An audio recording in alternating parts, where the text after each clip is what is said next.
There's nothing worse, making a speech when nobody can hear you. This is beautiful and it's a great place. And Memphis has to like me because I have a lot of friends here, and they were not happy a year ago, 2 years ago, 4 years ago, and now they said, we can't believe what's happened in terms of crime, in terms of what's gone on and the job that these people and some of the great people, many of the great people in the audience have done.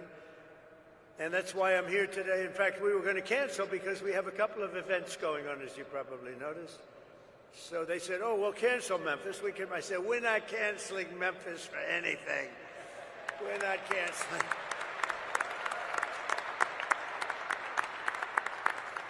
We're not going to cancel Memphis, but we do have some big things happening, and very positive, I have to say. So before getting to our important discussion this morning, let me provide a brief update on Operation Epic Fury, which is a very good name, as it turns out. That was the name. They showed me 20 names. Sir, what name would you like? I didn't like any of them. And then I get toward the end, I said, you got to be kidding. What? Operation Epic Fury. I love that name. And it's very appropriate for what's taken place, if you know, in Iran, because we knocked out their Navy, we knocked out their Air Force, we knocked out their anti-aircraft, we knocked out everything. And we did it with fury, actually. As I announced earlier, based on preliminary conversations between the United States and Iran over the past 2 days, I've directed the Department of War to temporarily postpone planned strikes against major energy and electricity targets in Iran. They have very, very big, new, actually, and very expensive, billions of dollars it costs to build them. One missile, one of our powerful ones, and it comes down to the ground like it was made out of dust. But to determine whether a broader agreement can be reached, we've had very good discussions, very, very good discussions. And you have to understand, I know my whole life has been a negotiation, but with Iran, we've been negotiating for a long time. And this time, they mean business. And it's only because of the great job that our military did is the reason they mean business. They want to settle, and we're going to get it done, I hope. So hopefully this will be possible, but no matter what, we'll ensure that Iran never obtains a nuclear weapon. They can't have a nuclear weapon. They would have had one if we allowed the Obama deal to stand. That was the Iran nuclear deal, they called it. They would have had one. Marcia 3. Well, I'll tell you what, Martha, we would have nuclear weapons up there when, would you say, 2 years ago, 3 years ago, or 4 years ago? We would have been in a position that nobody wants to be in. We won't allow ourselves to be in that position. Over the past 3 weeks, the United States military and our partners have been decimating Iran's military capabilities with overwhelming firepower, skill, lethality, and force, and we're destroying their ballistic missiles and drones programs with launchers down by more than 90%. We're hitting their launches at a level that nobody even thought of before, 90%. They can't launch them, and they don't have very many of them, because most of them have been annihilated. But we've annihilated their defense industrial base, eliminating their Navy. We had 158 ships that down. I said to my people, why didn't you capture the ship? I said, were they good or not? They said, they were great, sir. So why didn't you capture it? We could have used them. They said, it's more fun to put them at the bottom of the sea. But they're not there anymore. So we eliminated their Navy, Pete, right? And that's gone. We eliminated their Air Force. We eliminated all of their air defense, everything. We eliminated everything there is to eliminate, and we eliminated them. We eliminated their leaders. We had the first set of leaders. They're gone. Then they met, 88 people met. And it's sad. I mean, it's sad they couldn't have made a deal. We could have made a deal with them a long time ago. Then the second set, 88 people met to pick a new leader, and they're now extinguished. And then they're meeting again, but now nobody wants to be the leader. It's one of the few political jobs that nobody wants anywhere in the world. Nobody wants it. It's a very dangerous job. My job is dangerous too, but their job is worse. In other words, we're systematically dismantling the regimes ability to threaten America. They're not threatening us anymore. As Commander-in-Chief, it's my sacred responsibility to protect our country from all threats. For decades, Iran refused every opportunity to renounce its nuclear ambitions, and in recent months, its own negotiators bragged to our representatives about having enough material to make nuclear weapons. And that was supposed to deter me, but it didn't deter. It made me more anxious, and it just made it much more important. This mission that we're all on together was much more important, and we did it quicker. Iran's missile capabilities were also growing so fast that it would soon have become virtually impossible to stop them. Once they have a missile, once they have what they were building was incredible. And you got a little glimpse of it by the fact that when they came out, they started shooting all of their neighbors. Their neighbors weren't fighting with them. They were getting along okay with their neighbors. And I was surprised. Everybody was surprised. And it actually worked in reverse because their neighbors then turned against them. Now Iran has one more opportunity to end its threats to America and our allies, and we hope they take it. Either way, America and the entire world will soon be much safer and will be a much more secure planet. In addition to all of this, we're working on so many different things. You know, our economy was fantastic. We had a Dow at 50,000. They say it couldn't happen in 4 years. It wouldn't happen during my term. But if I got anywhere close, it would be a great success. Well, in my first year, we hit 50,000. And with the S&P, they said, even more difficult. They said it would be impossible to hit 7,000 on the S&P. And we hit that in our first term. And then, unfortunately, I called Pete, I called General Kane, I called a lot of our great people. We have great people. And I said, let's talk. We got a problem in the Middle East. We have a country known as Iran that for 47 years has been just a purveyor of terror, and they're very close to having a nuclear weapon. We can keep going and get that 50,000 up to 55 and 60. There's no end. Or we can take a stop and make a little journey into the Middle East and eliminate a big problem. And Pete, I think you were the first one to speak up. And you said, let's do it, because you can't let them have a nuclear weapon. So we are now having really good discussions. They started last night, a little bit, the night before that. And I think they're very good. They want peace. They've agreed they will not have a nuclear weapon, et cetera, et cetera. But we'll see. You have to get it done. But I would say there's a very good chance. And it began when I said that we were planning tomorrow on shooting down some of their power plants, and we're going to hold that up. Hopefully we won't have to do it. And hopefully we can make a deal that's good for all of us, including the Middle Eastern allies that have been very good to us, including Israel, that's been a great partner in this fight. They've really been a good partner in the fight. They fought hard. But we'll see what happens. I think there's a very good chance we're going to end up in a deal.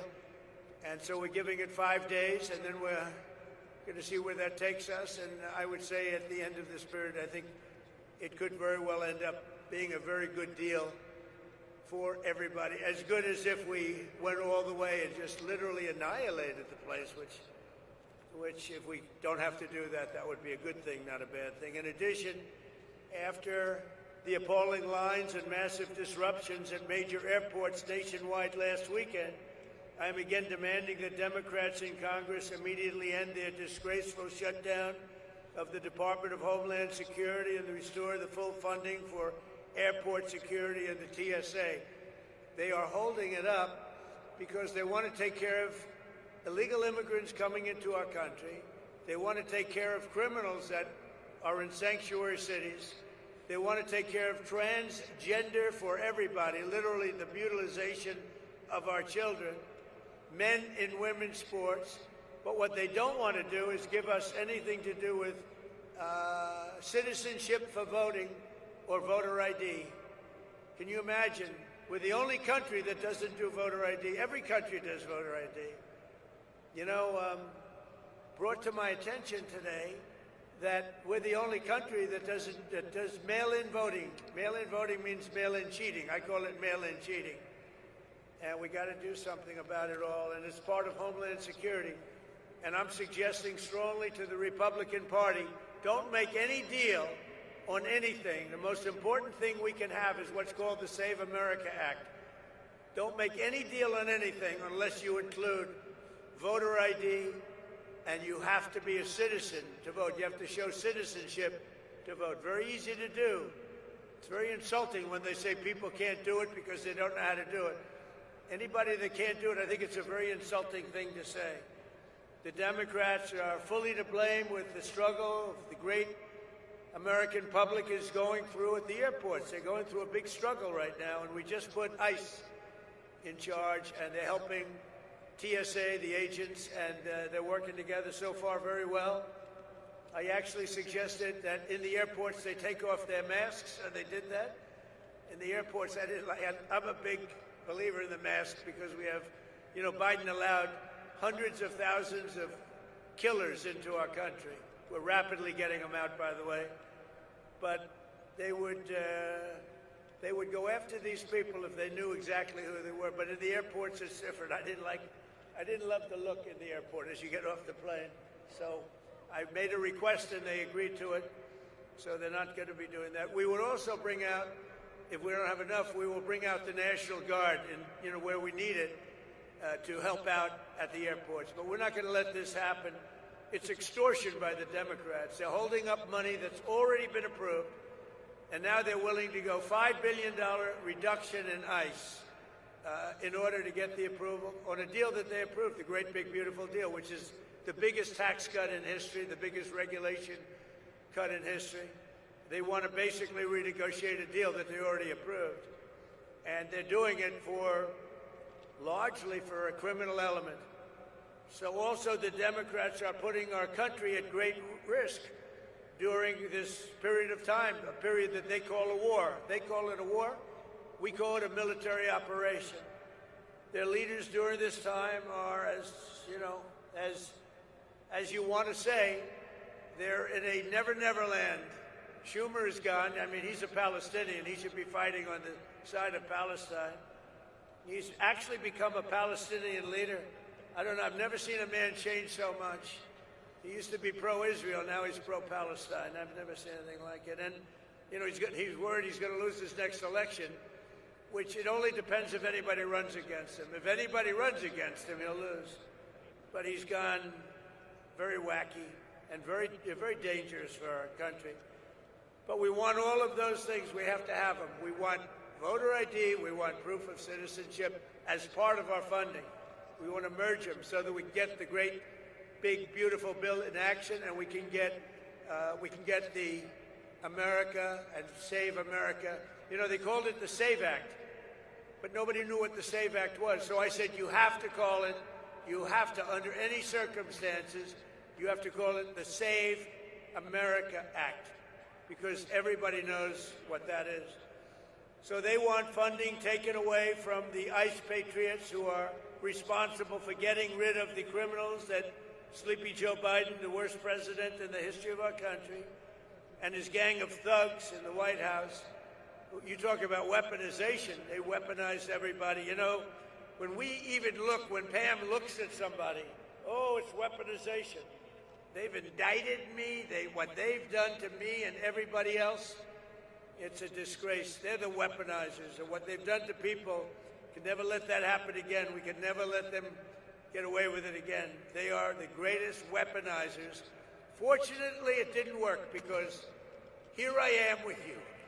So it didn't work out too well. Didn't work out too well.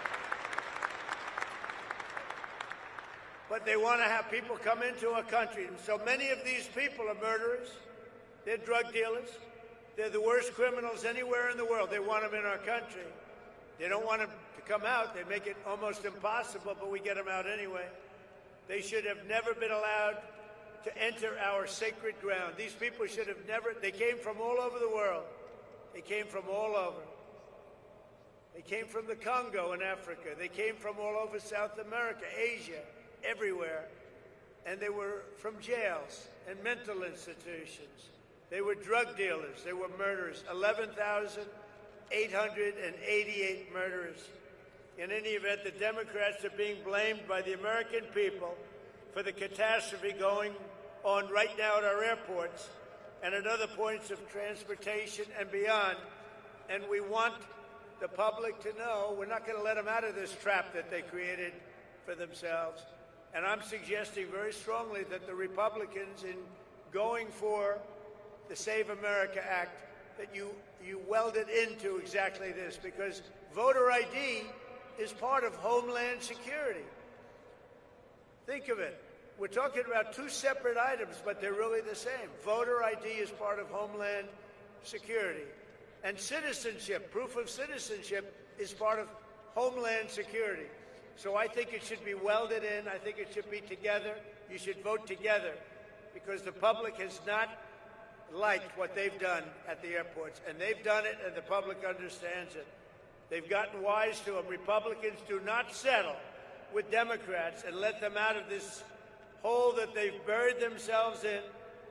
You have to take the votes in the Senate to approve. You need votes to approve. We have to get Democrat votes. And at a certain point, if you could get rid of the filibuster, it would be great. It would be great. Get rid of the filibuster and get it all done. So we'll get it done. We want another thing. We can, or we don't have to, add those other items. And by the way, they say they're 80-20 items. They're not 80-20. They're 99-1. Men playing in women's sports is a 99-1. You look at transgender mutilization of our children, that's a 99-1. And we have that in the bill, too. So they won't sign it. Then let the people reject them. And what we have to do is we have to win the midterms. This is the most important election, because all of the gains that we've made, we built the greatest economy, the greatest military. I built the military in my first term, and we built the greatest military in the world. We're showing it now with Venezuela, with Iran. Everybody knows we have the greatest, most powerful military in the world. And we're in a position that we haven't seen. We're respected. You know, our country now is respected all over the world. A year and a half ago, we were a laughing stock. We were a laughing stock. The King of Saudi Arabia told me a year and a half ago, he said, "President, I can't believe what's happened to America. 1 year ago, you were a laughing stock. Nobody thought you could ever survive. Now you're the hottest country." Use that expression. He said, "Now you're the hottest country anywhere in the world." And we are now. Congratulations, because we're all partners in this deal. You're the hottest country anywhere in the world. It's really amazing. So I congratulate you. It's a great feeling, because we were laughed at for 4 years with this guy that should have never been president.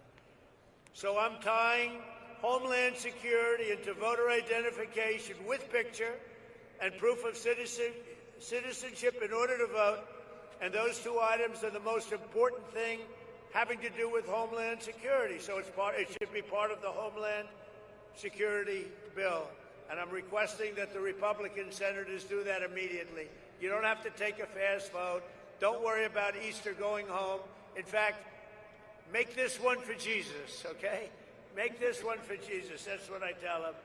That would be a damn good thing. The most important part of Homeland Security is voter ID and proof of citizenship. Nobody can vote on Homeland Security without voter ID or proof of citizenship. And you can't have Homeland Security without voter ID or proof of citizenship. So we're tying them together. So now, if you don't mind, let's get to the reason why I'm in Memphis and why you're doing so well. Because Fred Smith, everybody know Fred Smith? He was a friend of mine, and he created, from a sort of failed report at like Harvard or whatever, he did a business report, a concept he had, that was his thesis, a concept he had to build a company, and it was FedEx. So he gave this thing where he takes packages, he delivers them. Who the heck knows what he put down? Bottom line is they gave him a lousy mark. I don't know if they passed him or not, but they didn't give him a good mark. They say, "This is the most ridiculous business plan we've ever seen. Fred, go back to the drawing board and try something else, because this won't work." Well, he decided to go for it, and he built FedEx, and it's an amazing story. and he was a very good friend of mine, but he would tell me that he didn't know what to do about Memphis. It was so dangerous that they would have a board meeting, and the board members, they would demand it, that they could not walk 1 block to their hotel. You know the hotel I'm talking about. It was so dangerous. And now they tell me this is like an entirely different place. It's like Washington, D.C. In Washington, D.C., we had the same thing, and now it's amazing. Such an honor, too. If only more governors, your governor called, and he said, we love it. Your mayor has been terrific. Your mayor has been terrific. But look at the results that you've got. Look at the results. And everybody should do it. You know, if I was Chicago, Pritzker, he's a failed governor. All he has to do is say, President, we're having a problem in Chicago. Could you come in and fix it? We'd have it fixed in 2 months. It would be good. It would be good in 2 months. It would be great in 4 months. You'd have almost no crime. But he can't do it. And it just keeps going the same way. So that's the reason I'm here, to tell you how well you've done, how well we've done. I mean, I just came in and people greeted me, sir, thank you very much for what you've done. I said, oh, where are you from? Memphis. What did I do? You stopped crime, and your sheriffs are so thankful. And, oh, you haven't seen it yet. You know, we've just been here a short while. In another 2 or 3 months, you're going to have, like, no crime. And, you know, we take these criminals. Is that our handsome senator down there, Bill? Is that our handsome senator, Bill? You got both of them down, but you're going to have a new governor here soon, I guess, huh? You're going to have a very new governor. Would you two stand up as senators? Please stand up. Two of the greatest people. Two of the greatest people. They never let me down, you know? Some let me down. They never let me down. Thank you. Last September, my administration launched the initiative modeled on D.C. Safe Task Force in our nation's capital. One of the most amazing things, I mean, I hate to say it, now I can say it, but our nation's capital was one of the most dangerous places on earth. People were being killed that go in from Iowa, they go from Indiana to see the Washington Monument, and their parents would get a phone call they've been killed. And it was happening a lot. It was really bad. And like this, actually, yours was at a level higher, to be honest with you. It was really bad. But it was happening a lot. And now you walk down Washington, it's like everybody that sees me in Washington, we've been doing that another couple of months longer, everybody sees me in Washington, they say, thank you, sir. Thank you. And I immediately know what. You know, they could thank me for a lot of things. I said, are they thanking me for the economy? I know immediately. We have people working in the White House, young women. They walk, I would say normally beautiful young women. Ever since I got elected, I don't like to say that, because usually when you say a beautiful woman, isn't she beautiful? That's the end of your political career. So I never say that. But young women coming up to me and they're saying, sir, thank you so much. I know immediately what they're talking about. I say, how big a difference is it? They say, we walk to work. We were afraid to walk into an Uber. We were afraid to walk into a car. The car would be, it didn't matter. The car was being robbed when we were in the car. And it was much more than being robbed. Being robbed was the least of it. And we took out over 3,000 people. And you know, there's an expression that 90% of the crime is caused by 2% of the population. And when you hear that, you realize why we can do such a good job. We moved 3,000 people out, permanently out of Washington. These were career criminals. Many of them came in through the Biden open border disaster. They came in.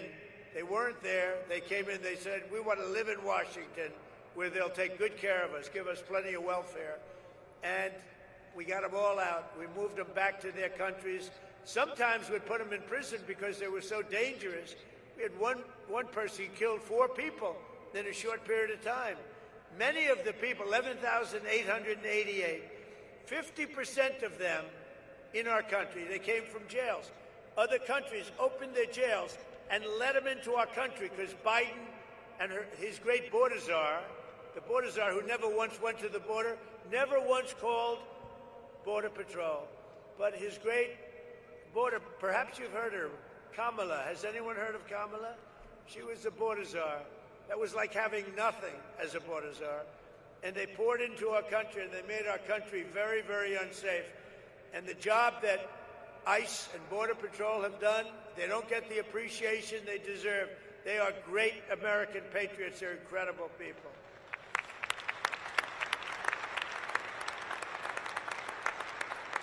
So we brought together 22 federal agencies, state and local police, and 1,500 members of the incredible National Guard to smash the grip of the violent criminals on this iconic American city. The city is incredible. People love it so much, but they're just fed up. They can't stay, and now they're staying. I had somebody backstage say, "Sir, I was ready to leave, and now we're staying." I said, "Don't worry, it's going to get much better. Just takes a little more time." Like our D.C. efforts, the Memphis Task Force has been led by our Director of U.S. Marshal Services, Gaddy Seralta, who's incredible. Where's Gaddy? Gaddy, you are unbelievable. And I want to thank you for the work. He did a job in Washington. So when I heard Memphis, I said, I want the same guy that did Washington. Because that went, you're going to tell us when you get up which was more difficult, all right? But members known all over the world as the home of Graceland. You know I'm going to see Graceland after this? I think, is that right? I love Elvis. I never met Elvis. Everyone said, did you? I met them all. I met Sinatra. I knew all of them. I never met Elvis. Sometimes I feel I should tell the little fibs and I knew him well. I love Elvis, but I never met him. But I'm going to go see Graceland after this, I think. I'm sure it's not going to be a very long stay, but I want to see that. But for years prior to our involvement, Memphis had become known for something else, being the murder capital of the USA. That's not a good title. It was averaging far more than one murder per day, with a crime rate higher than Colombia, Mexico City, or Baghdad. In the year, I shouldn't be saying this, but here's the good news. It's been fixed, all right? I hate to say this because it's so negative. It's so negative. In the year before I took office, Memphis saw more than 12,500 violent assaults, 429 rapes, and 7,600 burglaries and armed robberies. And I mean, it was getting worse. This catastrophe was a result of years of local politicians, judges, and prosecutors who sided with violent criminals over law-abiding citizens. Basically, liberals, or now they like to go with the word progressives. You don't hear liberal. They're liberal. I don't like progressive because it's a beautiful word. You know, they use progressive because that's the only thing they're good at, politics, I guess.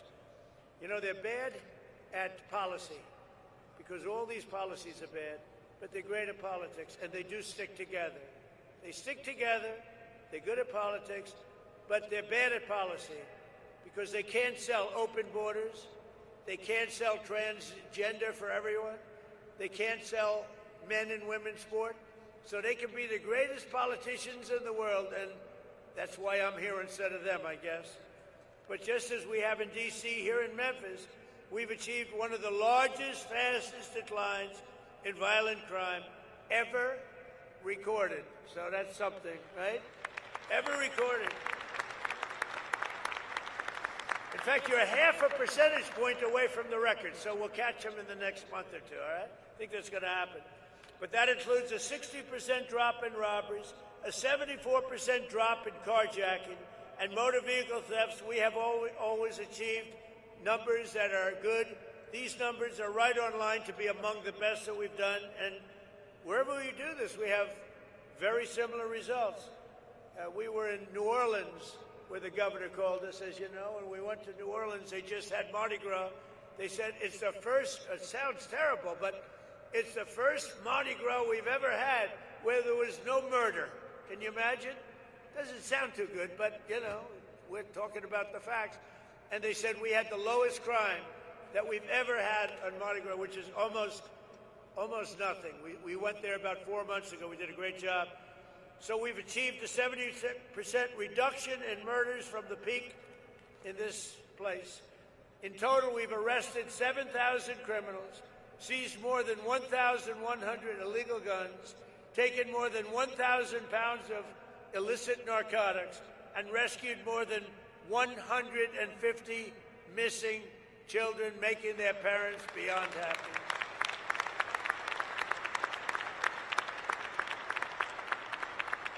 So I'd like you to please join me in thanking, I tell you, every single law enforcement hero here today. We have a small number compared to what's doing the job, who helped make Memphis safe again. Memphis, just so you know, with all of the things we said, you have now developed a reputation as a city that's coming back stronger than any city in the country because of what's happened with crime and because your political leaders had the courage to do what they did. So I'd like you to also say a special welcome and hello to the Tennessee National Guard, the Memphis Police Department, ICE, CBP, the ATF, DEA, Homeland Security Investigations, the U.S. Marshals, the Tennessee Highway Patrol, and all of law enforcement. Everybody got together and they said, we're going to make Memphis great again. And they really did. It's so good. But, you know, I talk about how good it is. We're at 75%. Some people say 80, 81%. That still leaves 20%. You're going to be down in another 2 months, 3 months, I think, Addie. We're going to be down. We're going to be down to almost no. You're going to be an almost crime-free city. You're going to be so proud of it. People are going to stay. They're going to actually come back because you have everything going, but you had that one horrible cloud over your head. And essentially, people know it's happening, but essentially in another 2 months, you're not going to have anything. You're going to have a virtually crime-free city. So today I'm pleased to announce that the Secretary of War used to be the Secretary of Defense. We made a minor change. We like the sound of it better. That the Secretary of War just signed a directive to ensure that all National Guard members serving on this task force, as well as in D.C., New Orleans, and our border security missions, will receive the same benefits as active duty troops because you deserve it. That's not fair. That's not fair.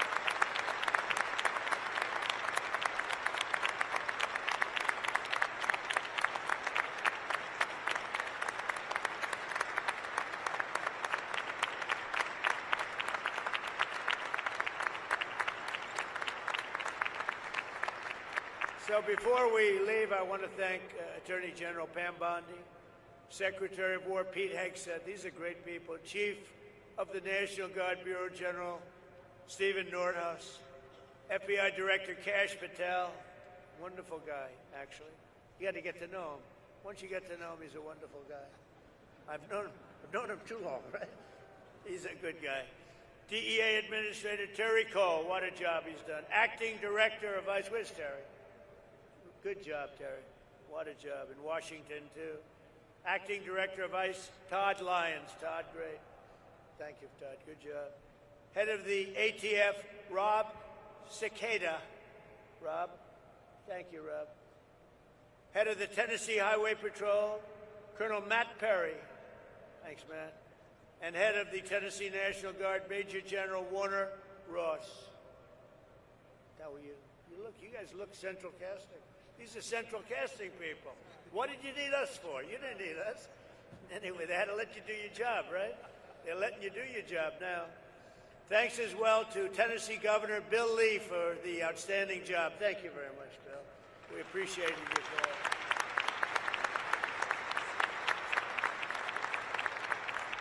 Bill called me up. He said, we need a little help in Memphis, sir. Would you get over here, please? He said, I have no pride. We just want this thing straightened out, right? So thank you very much. I'm glad it worked out. Oh, you haven't seen, what do you see? In 90 days from now, you're going to see numbers that blow these off. You're down 70, 75%. You're going to see numbers that you're going to be very proud of. Senators Bill Hagerty and Marsha Blackburn. Great people. Great people. You have some real warriors, too, as your congressmen and women. David Kustoff, Andy Ogles, Diana Harshbarger, John Rose, Matt Van Epps, and Chuck Fleischman. Will you all stand up? Warriors all. Everyone. Great, great people. You don't get better. It's not the easiest job, is it? Huh? Speaker of the, you know what I like about them? They're not 3 o'clock in the morning. Sir, I get a call from Mike Johnson, Speaker. Sir, we have a problem. What time is it, Mike? 3 o'clock, sir, morning. We voted 9. We need, it's always the same, you know, it's like 8 or 9. Sir, could you call them for us and see if you can get their vote? 3 o'clock. Call them up. Hey, Jim, how you doing? Hello, sir. I'm not there. I'm not there. Well, you got to get there. 9 o'clock, you got to vote. Sir, could I have a little breakfast so we could discuss this bill? You know, like a perfect bill, like, you know, voter ID or something. The bill didn't have to be too great to do it. He said, could we have maybe a little breakfast at the White House, sir? So, because I could get there, but I'm just not there. Come on over for breakfast, Bill. You know? I got a lot of them, too. I have about 9 of them. But these are the people we love. These are the people we love. So I want to thank you all. Speaker of the Tennessee House of Representatives, and I hear this guy, I hear he's fantastic. Cameron Sexton, where is he? I have heard such good things about you. And you're working on a very specific bill right now. I know all about you. That's great. Let me know when it's finished. You know, you're going to send me a copy, okay? That's great. Thank you, Cameron. You're doing a great job. Shelby County Sheriff Floyd Bonner. Thank you, Floyd. National President of the Fraternal Order of Police. Oh, that's a big one. He gave me his endorsement. Patrick Yost. Where's Patrick? He gave me his endorsement. I said, well, what's your endorsement worth? How many members? He said, sir, we have 490,000 members. I said, that's a good endorsement. Patrick, do you think anybody outside of, within law enforcement, did anybody vote for Kamala that you know of? Don't say it. You're going to get yourself in trouble. Don't say it. But thank you, Pat. That's great. We had an unbelievable, I do believe we got 98, 99% with law enforcement. And why not? President of the National Sheriff's Association, Chris West. Chris, thank you very much. Thank you, Chris. Stand up, Chris. Thank you. Well, why are you so far back there, Chris? You deserve to be in the front row. The National President of the Federal Law Enforcement Officers Association, Matt Silverman. Great guy, too. All great guys, all guys we know. All guys, thank you, Matt. They're all guys that supported me, Pam, every one of them. For years, our leaders allowed entire cities in America to be destroyed by crime, drugs, and gang violence.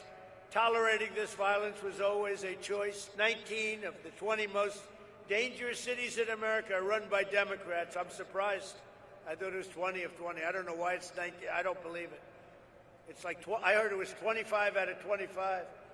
Well, I'll find out about it because I don't believe it's right. Whoever wrote that statistic is wrong. But under the Trump administration, we believe that no city or neighborhood should be left behind. In Memphis, the crime became so horrible that residents were made prisoners of violence in their own community, in their own home. But with the help of the great people right here at this table and right here, it's a whole different story right now. It's changing fast, and it'll be record-setting in a very short period of time, and I'll be here to celebrate it with you.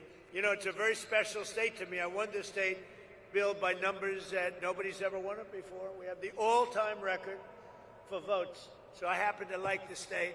I love Tennessee. Maybe someday I'll move to Tennessee. I might have to move there. No, I love it. You never know what that is. You know, you just have a relationship with the state.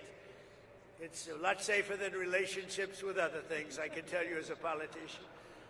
But I especially want to thank Speaker Sexton, who's working with the task force to pass model bills that will be toughen crime to deliver permanent safety to the people of Memphis. And really, I don't know if you know, but they're looking at this all over the country, what you're doing. They're studying it. That's why I know your name so well.